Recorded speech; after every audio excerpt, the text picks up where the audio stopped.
المہند المفند پر جتنے اعتراضات ہیں، اور ان اعتراضات کی وجہ سے آپ کے دل میں جو شکوک و شبہات پیدا ہوئے ہیں، وہ شکوک و شبہات اس وقت ختم ہوں گے جب آپ اول تا آخر ساری گفتگو کو سنیں گے،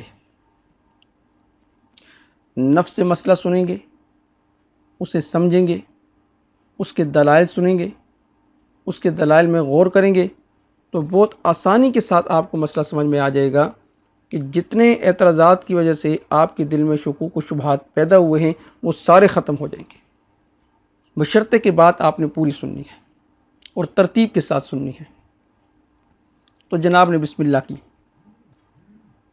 اور بسم اللہ میں ہی جناب نے جھوٹ بولا ہے کہ جی یہ المہند المفند ان کے جو عقائد کی بنیادی کتاب ہے جس کو ان کے نصاب کے اندر پڑھایا جاتا ہے۔ علماء دیوبند نے المہند المفند، یہ ان کی بنیادی کتاب ہے۔ 26 عربی میں سوالات کیے گئے، انہوں نے بتایا کہ ہمارے یہ عقیدے ہیں، اور یہ ان کے نصاب میں بنیادی کتاب، چھوٹی سی کتاب چاہے پڑھایا جاتا ہے۔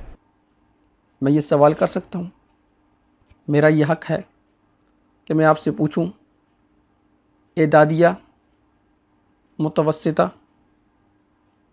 8 سالہ درس نظامی، 2 سالہ تخصص فی الحدیث یا تخصص فی الفقہ، ان تمام درجات میں سے کس درجے کے اندر اس کتاب کو پڑھایا جاتا ہے؟ اگر پڑھایا جاتا ہے اس درجے کی نشاندہی کریں، اگر نہیں پڑھایا جاتا اور واقعتاً نہیں پڑھایا جاتا تو آپ نے عوام کو جو دھوکہ دینے کی کوشش کی ہے کہ یہ ان کی بنیادی کتاب ان کے مدارس کے اندر پڑھائی جاتی ہے، یہ بالکل غلط ہے، اور اس سے جھوٹ سے آپ توبہ کر لیں۔ پھر اس کی ایک عبارت پر جناب نے اعتراض کیا کہ اس میں لکھا ہے کہ وہ حصہ زمین جو جناب رسول اللہ صلی اللہ علیہ وسلم کے اعضائے مبارکہ کو مس کیے ہوئے ہے، علل اطلاق افضل ہے، یہاں تک کہ کعبہ عرش کرسی سے بھی افضل ہے۔ وہ کہتے ہیں وہ حصہ زمین جو قبر مبارک، نبی صلی اللہ علیہ وسلم کی جو قبر مبارک ہے اس کا جو حصہ ہے، جو نبی صلی اللہ علیہ وسلم کے اعضائے مبارکہ کو مس کیے ہوئے ہے، علل اطلاق افضل ہے، یہاں تک کہ کعبہ عرش اور کرسی سے بھی افضل ہے۔ یہ عبارت پیش کر کے عوام کو یہ ثابت کرنے کی کوشش کی کہ اس میں معاذ اللہ اللہ تعالیٰ کی توہین و تنقیص ہے، اور آیت یہ پیش کی جی وہی کا فیصلہ یہ ہے، ما قدر اللہ حق قدری، سورہ الحج کی آیت نمبر 74، ما قدر اللہ حق قدری ان اللہ لقوی عزیز، ان لوگوں نے اللہ کی وہ قدر ہی نہ جانی جو جاننی چاہیے تھی، بے شک اللہ تعالی غالب ہے اور قوت والا ہے، اللہ کی قدر نہیں جانی۔ اب آیت کا مقام اور محل کچھ اور تھا، اسے اٹھا کر کہیں اور چشمہ کیا، اور چشمہ کر کے یہ بتایا کہ یہ آیت، اس آیت سے ثابت ہوتا ہے کہ یہ عقیدہ یہ غلط ہے۔ وہ کہتے ہیں کہیں کی اینٹ کہیں کا روڑا، تانت باندھ کنبا جوڑا، یہ حساب ہے اس کا۔ اب آپ نے نفس مسئلہ سمجھنا ہے، اور جب نفس مسئلہ آپ سمجھ جائیں گے تو آپ کہیں گے جی کتنی آسان بات تھی کہ جس کی وجہ سے اس نے عوام الناس کو مغالطہ دینے کی، دھوکہ دینے کی کوشش کی ہے۔ آپ نفس مسئلہ سمجھیں، کائنات میں سب سے مقدس ترین ذات وہ کون سی ہے؟ آپ کا جواب یہ ہوگا کہ اللہ تعالیٰ کی ذات۔ پھر میرا سوال یہ ہے، باقی جتنی بھی چیزیں ہیں کائنات میں وہ کیا ہیں؟ آپ کہیں گے جی وہ مخلوق ہیں۔ تو اللہ تعالیٰ خالق اور باقی ساری کی ساری کیا ہیں؟ مخلوق ہیں۔ پھر مخلوق میں سے سب سے زیادہ مقام اور مرتبہ کس کا ہے؟ آپ کہیں گے نبی اکرم صلی اللہ علیہ وسلم کا۔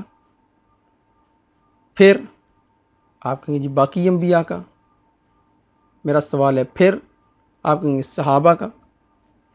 پھر اللہ نے کائنات کے اندر جتنی چیزیں پیدا کی ہیں، مثال کے طور پہ اللہ نے سورج پیدا کیا، چاند پیدا کیا، ستارے پیدا کیے، آسمان پیدا کیا، زمین پیدا کی، عرش، قلم، کرسی، لوح، کعبہ، اللہ نے یہ ساری اشیاء پیدا کی۔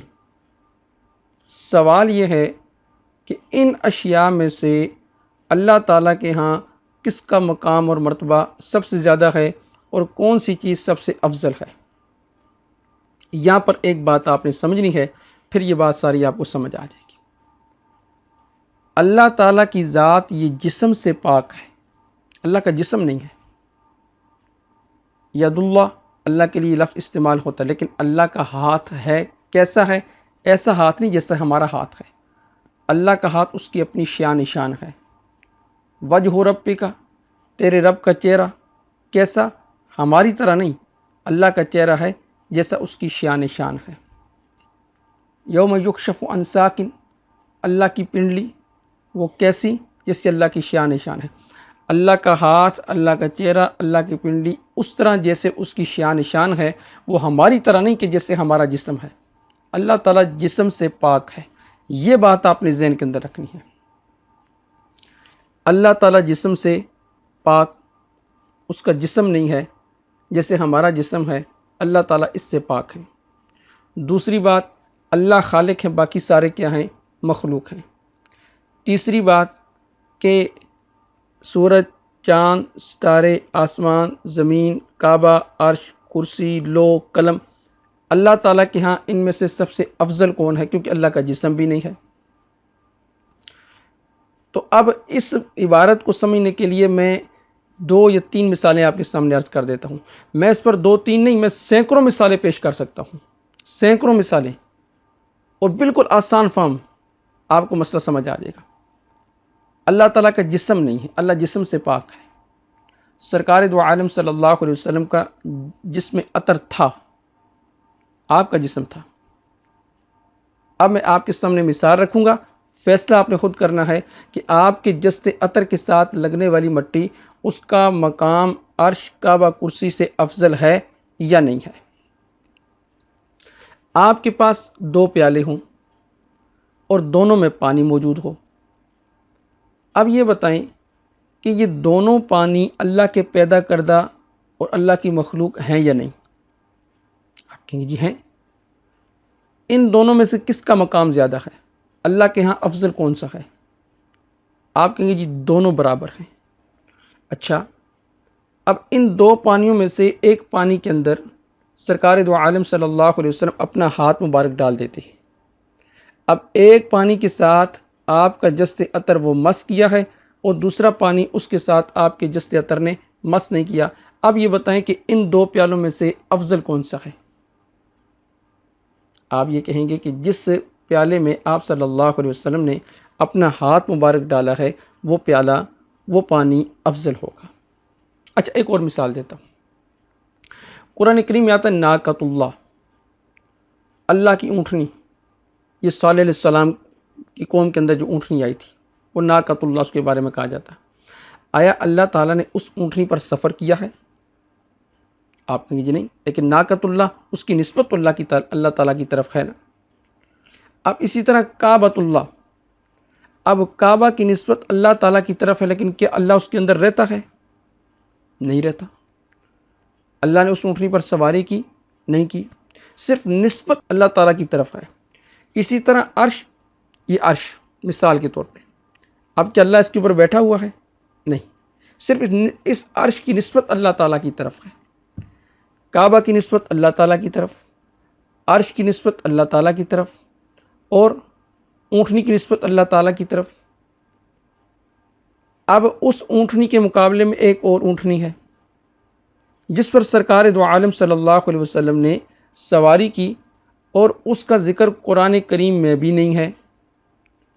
اب میرا سوال یہ ہے کہ یہ 2 اونٹنیاں ہیں، اس کو ناقۃ اللہ کہتے ہیں، اور یہ وہ اونٹنی ہے جس پر نبی اکرم صلی اللہ علیہ وسلم نے سفر کیا ہے، اس کے ساتھ آپ صلی اللہ علیہ وسلم کا جسم مبارک ٹچ ہوا ہے، مس ہوا ہے۔ اب آپ یہ بتائیں کہ ان دونوں میں سے افضل کون سی ہوگی؟ آپ کہیں گے کہ وہ والی اونٹنی جس پر سرکار دو عالم صلی اللہ علیہ وسلم نے سفر کیا ہے، کیونکہ اس اونٹنی کے ساتھ آپ کا جسم مبارک لگا ہے، وہ افضل ہے۔ ایک اور مثال دیتا ہوں۔ ایک ریشمی رومال ہے اور ایک سادہ دھاگے کا رومال ہے۔ آپ یہ بتائیں کہ ریشمی رومال افضل ہے یا سادہ دھاگے کا رومال، اس کی قدر و منزلت آپ کے نزدیک زیادہ ہے؟ آپ یہی کہیں گے بھئی ریشمی رومال جو ہے اس کی قدر و منزلت، اس کی قیمت زیادہ ہے، افضل ہے، اور جو سادہ دھاگے کا رومال ہے اس کی قدر و قیمت اتنی زیادہ نہیں۔ اب یہ مثال کے طور پہ یہ سمجھ لیں کہ یہ دو رومال ہیں، یہ دو رومال ہیں، یہ ریشمی رومال ہے اور یہ رومال سادہ دھاگے کا ہے۔ تو جب آپ سے پوچھا جائے گا ان میں سے کس کا مقام اور مرتبہ، کس کی قدر و منزلت قیمت زیادہ ہے، تو آپ کہیں گے اس کی، ریشمی کی۔ لیکن یہ سادہ دھاگے کا جو ہے اس کو سرکار دو عالم صلی اللہ علیہ وسلم اپنا ہاتھ مبارک لگا دیتے ہیں، یہ اپنے ہاتھ اس سے صاف کر لیتے ہیں۔ اب آپ کے ہاتھ کے ساتھ وہ ٹچ ہو گیا۔ اب مجھے یہ بتائیں کہ آپ کے نزدیک ریشمی رومال کی قیمت زیادہ ہوگی یا آپ کے نزدیک اس رومال کی قیمت اور قدر و منزلت زیادہ ہوگی جس کے ساتھ آپ صلی اللہ علیہ وسلم کا ہاتھ مبارک لگا ہے؟ تو آپ یہی کہیں گے کہ جس کے ساتھ آپ کا ہاتھ مبارک لگا ہے اس کی قدر و منزلت کیا ہوگی؟ زیادہ ہوگی۔ بالکل اسی طرح آپ یہ سمجھیں کہ ریشمی رومال کی مثال عرش کی طرح ہے اور سادہ رومال کی مثال وہ قبر مبارک کی مٹی کی طرح ہے۔ آپ تھوڑی دیر کے لیے مثال لے لینا، چلیں مان لیتے ہیں کہ ریشمی رومال کی قدر و قیمت زیادہ تھی، لیکن جب سادہ رومال کو سرکار دو عالم صلی اللہ علیہ وسلم کا جسم مبارک ٹچ ہو گیا، یعنی اس قبر کے ساتھ، اس مٹی کے ساتھ ٹچ ہو گیا، تو اب اس کی قدر و منزلت کیا ہو جائے گی؟ سب سے کیا ہو جائے گی؟ زیادہ ہو جائے گی۔ کیوں؟ یہ عرش جو ہے یہ بھی مخلوق ہے اور زمین کی مٹی یہ بھی مخلوق ہے۔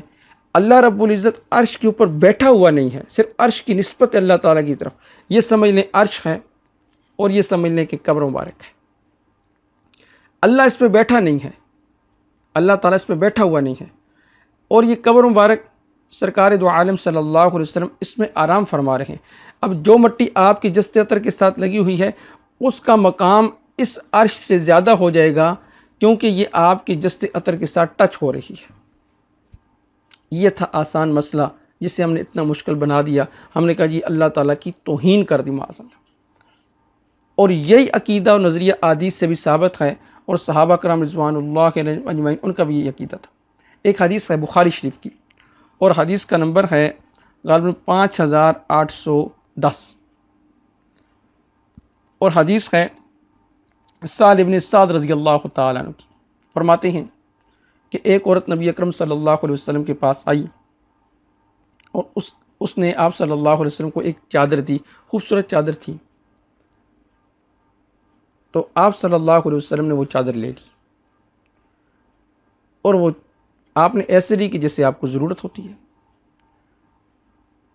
تو نبی اکرم صلی اللہ علیہ وسلم نے وہ چادر بطور تہمت کے جب استعمال کی، تو حدیث میں آتا ہے کہ ایک صحابی نے سرکار دو عالم صلی اللہ علیہ وسلم سے وہ چادر مانگ لی کہ یا رسول اللہ یہ چادر آپ مجھے دے دیں، اور آپ کی عادت مبارکہ تھی کہ آپ کسی کو انکار نہیں کرتے تھے۔